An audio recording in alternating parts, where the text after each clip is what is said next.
Bonsoir à toutes et à tous, bon appétit si c'est pas déjà fait, moi je termine cette vidéo et j'irai manger. Alors, Bird Box Barcelona, sorti le vendredi 14 juillet, ce vendredi 14 sur Netflix.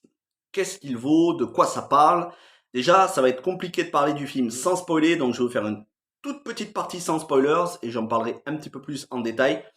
Alors, dans la petite partie, sans spoilers, je me contenterai de vous dire que ça n'est pas une suite au Bird Box de 2018. C'est un spin-off qui se déroule à un autre endroit, à Barcelone, en Espagne. Pas très loin de chez moi. Donc, le concept du film, c'est exactement celui de 2018. Les personnages sont confrontés à ces créatures. Et dès qu'ils les voient, elles prennent possession d'eux et les amènent à se suicider dans des suicides qui sont assez violents. Ça fait partie des points marquants du film. Celui-ci est encore plus violent et gore que celui de 2018, mais je vais y revenir. Donc, le concept, c'est le même que celui de 2018 et ça se passe à peu près en même temps. Ça doit se passer environ 9 mois après les premiers événements. On va avoir quelques flashbacks au tout début de cet apocalypse et on va revenir au présent qui se passe environ 9 mois après. On y suit un père, Sébastien, avec sa fille qui essaye de survivre et qui va rencontrer plusieurs groupes de personnes et ensemble ils vont essayer d'aller dans un endroit qui est sûr. Mais ça, c'est le synopsis du film. Parce que à peu près à 10 minutes, un quart d'heure du film, ça prend une autre dimension et il y a un twist scénaristique à la Shyamalan, entre guillemets. Il y a un twist qui d'habitude arrive en fin de film qui fait que le film va changer totalement différemment au niveau du scénario. Mais je peux pas vous en dire plus, ce sera pour la partie avec spoilers. Pour ceux qui pensaient en apprendre plus sur ces créatures invisibles, qui pensaient savoir à quoi elles ressemblaient, quelles sont leurs intentions, quelle est leur véritable nature, sachez que vous n'aurez pas de réponse. C'est le gros point négatif de ce film. C'est en gros un film pour prolonger le plaisir, enfin le plaisir, si on peut appeler ça du plaisir, c'est plutôt de la terreur du premier film, mais c'est un film qui n'apporte absolument aucune réponse. Donc, un coup d'épée dans l'eau, je dirais pas un film pour rien, un film, si vous avez aimé celui de 2018, ça prolongera le plaisir, mais qui n'apporte rien de plus. En revanche, il y a quand même une réflexion qui est très intéressante sur le fanatisme religieux. Voilà, je peux pas en dire plus pour la partie sans spoilers. Au niveau du casting, c'est des têtes qui sont connues du cinéma espagnol ou ibérique. Alors, Mario Casas, qui est un excellent acteur, qui a le rôle de Sébastien, le rôle principal. À côté de lui, on retrouve une actrice qu'on a vue dans la série Suspicion sur Apple TV+, dont j'ai fait la critique, cette série avec Uma Thurman. Alors je me souviens plus du nom de l'actrice, mais elle était excellente. Et donc je me suis demandé tout au long du film, et je connais cette actrice, et évidemment elle joue dans Suspicion, et je crois qu'elle fait une enquêtrice. Elle est vraiment excellente, elle fait le rôle féminin principal. Et au niveau d'autres rôles, on a Diego Calva, que vous avez pu découvrir probablement comme moi dans Babylone de Damien Chazelle en ce début d'année. Et il y a encore d'autres actrices et acteurs espagnols du cinéma espagnol. Il y en a certains, je les ai reconnus, c'est du temps où j'allais voir des films espagnols au cinéma en version originale sous-titrée, des films d'auteur. Bref, on sent qu'au niveau du casting, en plus c'est les frères Pastor qui ont fait le film, c'est du 100% espagnol, espagnol, ibérique, catalan, puisque c'est tourné à Barcelone. Donc, c'est pas un casting, on va dire, de stars, mais ça reste quand même d'excellents acteurs. Et du coup, en ne prenant pas des stars, ils n'ont pas besoin de les payer des dizaines et des dizaines de millions comme ça aurait pu être le cas avec Sandra Bullock s'ils avaient fait une suite. Et tout cet argent, ils peuvent le mettre dans les décors. Et c'est le gros point positif du film. Les décors, on sent que vraiment c'est très ambitieux. On voit une bonne partie de Barcelone. Je pense qu'il doit y avoir certaines rues où ils ont filmé avec des angles de caméra différents, mais ça doit être les mêmes endroits. Mais il y a vraiment cette sensation d'explorer Barcelone, en tout cas en grande partie. Ça fait pas du tout pauvre au niveau du budget. C'est vraiment très ambitieux. C'est un film qui aurait pu sortir au cinéma, clairement. Les CGI, si tant est qu'il y en a, forcément il doit y en avoir, mais c'est bien fait. Si on avait les mêmes effets spéciaux dans The Walking Dead, on se régalerait, hein, plutôt que d'avoir des biches en fond vert dégueulasses. Mais bon, Les effets spéciaux sont vraiment très bons. Il y a du matos, il y a du budget, il y a des décors différents, intérieurs, extérieurs. Il y a une vraie ambiance et surtout une ambiance glauque, ultra, ultra malsaine. Ça plaira à certains, pas à d'autres.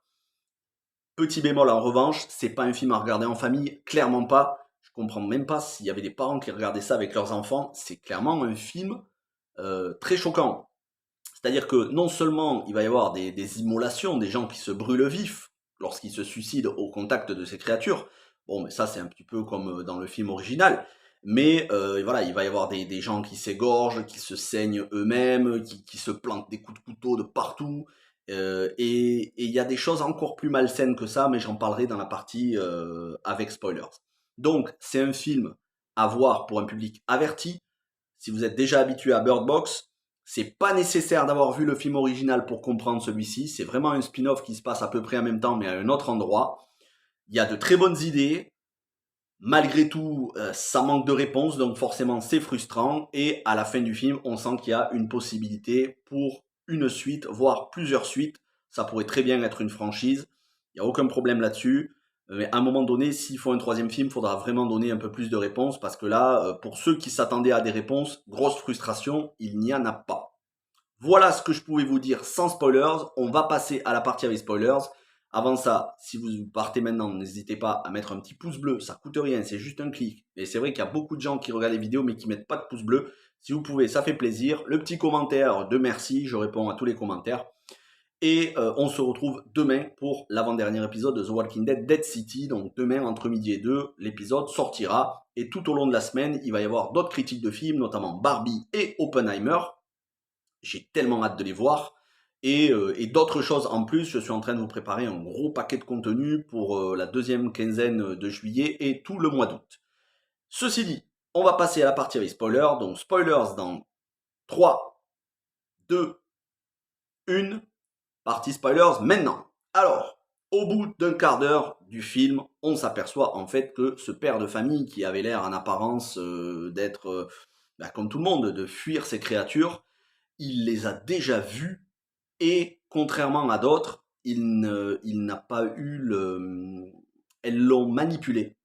Elles lui ont donné la possibilité de voir les créatures, mais sans se suicider. Pourquoi? Parce qu'elles se servent de lui comme d'un faux prophète, entre guillemets.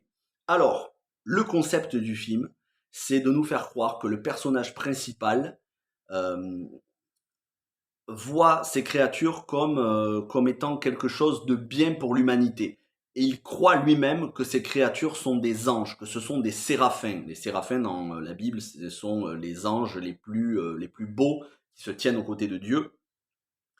Et ces créatures qui sont extrêmement vicieuses, malsaines au possible, lui font croire que elles sont des anges envoyés de Dieu et que s'il veut retrouver sa fille qui est morte sous ses yeux, qui a été obligé de regarder, ces créatures et qui ensuite s'est suicidé, parce qu'il y a un prêtre espagnol totalement fanatisé qui a obligé donc Sébastien à regarder sa fille se transformer et se suicider, et qui veut en faire son disciple, il veut faire de Sébastien son disciple.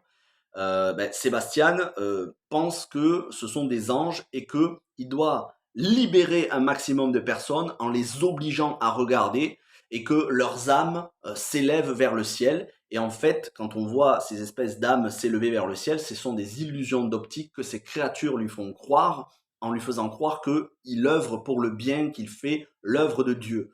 Mais en fait, ces créatures démoniaques, on pourrait dire, se font passer pour Dieu, là aussi, c'est clairement une allusion au passage de la Bible qui dit que Satan se transforme en ange de lumière, le diable se transforme en ange de lumière.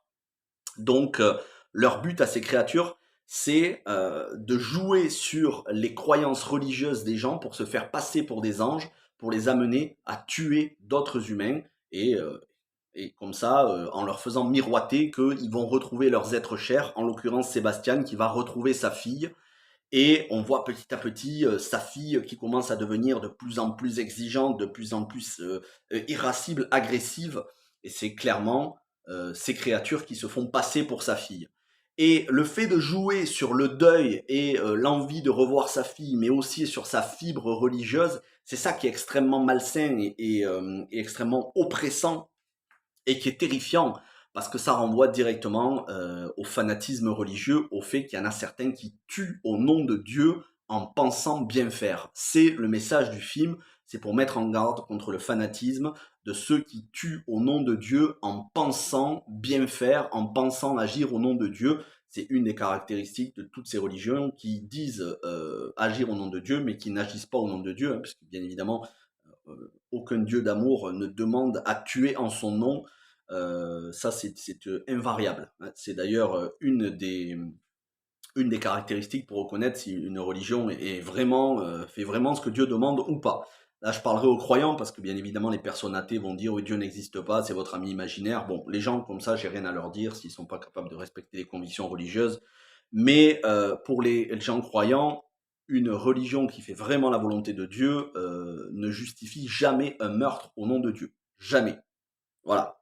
Et pour ceux qui seraient tentés de dire, oui, mais dans l'Ancien Testament, il y a le Dieu de l'Ancien Testament, il a demandé au peuple d'Israël de tuer des peuples pour entrer en terre promise.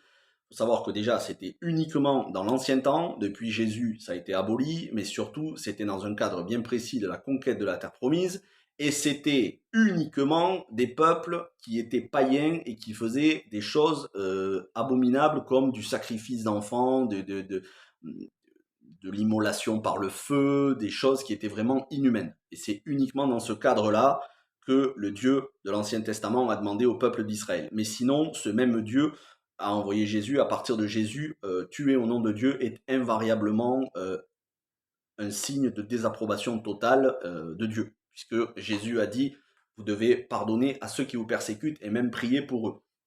Donc c'est là où on voit le fanatisme religieux, c'est quand des gens pensent faire le bien, pensent agir au nom de Dieu et en tuant au nom de Dieu. Et ça, ben, c'est quelque chose qui est de plus en plus présent dans la société, justifier le crime pour quelque raison que ce soit. Hein. Ça peut être du fanatisme religieux, mais ça peut être du fanatisme antifa, par exemple. Hein. Des gens qui disent ah ben, il faut tuer ces fascistes et ces racistes et qui n'hésitent pas à faire de l'appel au meurtre. Donc voilà, à partir du moment où on pense faire bien et en tuant des personnes, c'est invariablement mauvais, c'est diabolique, c'est un raisonnement diabolique. Donc c'est ça que le film veut nous faire passer comme message. Attention aux faux prophètes qui se font passer pour des envoyés de Dieu, mais qui en réalité font les œuvres du diable. Donc il y a une dimension très ésotérique, religieuse, métaphysique, si vous préférez. Et ça, c'est intéressant au niveau du message du film. C'est pour ça que je vous dis, c'est un film qui va renvoyer les gens à leurs propres convictions et qui vont leur faire se poser des questions. En cela, le film peut être dérangeant. Bon, je trouve que c'est une bonne chose de faire se poser ce genre de questions aux gens, sans stigmatiser une religion en particulier. Mais c'est clairement flippant quand on entend ces voix qui se font passer pour les êtres chers et c'est aussi une mise en garde. Hein. Vous savez que des fois, il y a des gens qui font des séances de spiritisme en pensant parler à leurs êtres chers, à leurs êtres décédés. Évitez. Moi, mon conseil, évitez ce genre de choses. Voilà. Évitez-les au maximum, évitez de l'occultisme ou ce genre de choses parce que vous ne savez pas avec quoi vous entrez en contact. Donc, c'est un film très intéressant. Du strict point de vue du lore, on va dire du background, du scénario, on n'apprend rien de plus, mais au niveau, on va dire, entre guillemets, philosophique, au niveau de la réflexion, c'est un film plus profond que le premier film avec Sandra Bullock. Et c'est très bien réalisé. Donc je vous encourage à regarder le film, mais encore une fois, pas en famille, parce qu'il y a vraiment des choses qui sont dérangeantes, et puis c'est très violent, c'est très sanglant. Les morts, rien ne vous est épargné. Des personnages qui sont attachants, qui peuvent se faire tuer de manière assez ignoble. Mais ça reste un film très sympa à regarder. C'est mon avis. Après, à vous de me dire dans les commentaires. N'hésitez pas à me donner votre analyse du film.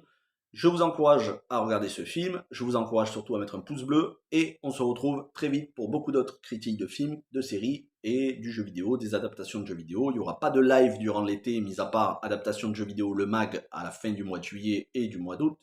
Mais sinon, il y aura quand même plein de vidéos. Merci à toutes et à tous, passez une bonne soirée, portez-vous bien et ciao tout le monde.